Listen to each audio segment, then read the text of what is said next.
Yang namanya ibadah itu cuman sholat, zakat, puasa, haji, zikir, baca Quran.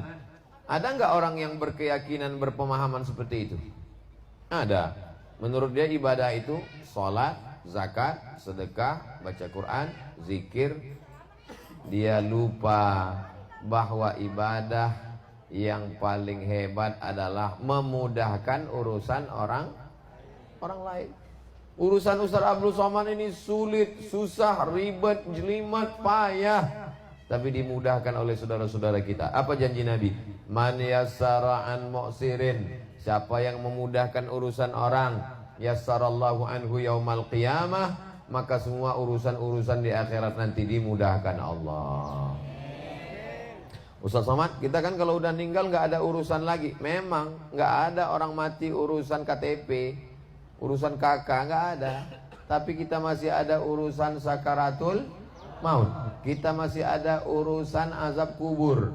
Kita masih ada urusan hari berbangkit di padang mahsyar. Kita masih ada urusan pemberian kitab dari kiri atau kanan catatan amal. Kita masih ada urusan dapat syafaat atau enggak. Kita masih ada urusan timbangan amal berat atau ringan. Kita masih ada urusan meniti titian siratal mustaqim. Kita masih ada urusan selamat atau tidak dari api neraka. Sampai akhirnya kita semua masuk ke dalam surga Jannatul Firdaus. Jadi kalau kita mudahkan urusan orang, maka dimudahkan Allah pula urusan kita, urusan dunia dan urusan akhirat. Urusan dunia juga kita masih banyak urusan lagi.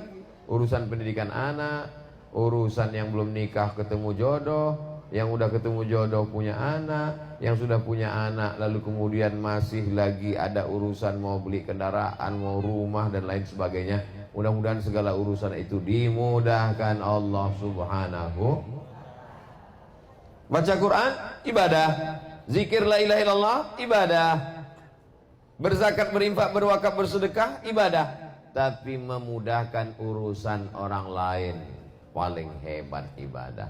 Makanya saya baca dalam salah satu tulisan, diungkapkan oleh Sayyidi Al-Habib Syatiri di Hadramaut Tarim Yaman. Kata beliau, di akhir zaman nanti banyak fitnah yang luar biasa.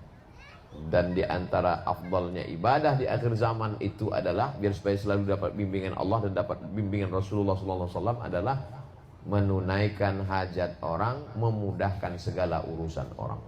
Sekarang orang kalau dia berurusan, prinsipnya kalau bisa dipersulit, kenapa dipermudah? Senang betul nengok orang kesulitan. Ini bukan sifat orang beriman. Sifat orang beriman itu ikut senang melihat kesenangan orang, ikut susah melihat penderitaan orang. Ada orang anaknya ninggal, kita ikut susah nggak? Susah. Ikut susah itu bahasa Arabnya ta'ziyah. Ada anaknya dapat beasiswa pergi ke Tarim, kita senang apa susah? Kita senang. Ikut senang itu namanya tahniah. Ikut senang melihat kesenangan orang lain. Dan semua jamaah yang hadir ini ikut senang melihat kesenangan Ustaz Somad. Yang dapat kursi empuk Ustaz Somad, mereka duduk di lantai tapi mereka ikut senang.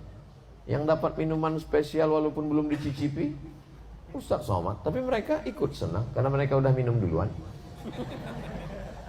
La yu'minu ahadukum, kamu belum beriman hatta yuhibba li akhi, sampai kau sayang kepada saudaramu ma yuhibbu li nafsih, sama seperti menyayangi diri sendiri. Satu rasa, satu perasaan, walaupun rasa itu belum tentu sama, karena rasaku belum tentu rasamu.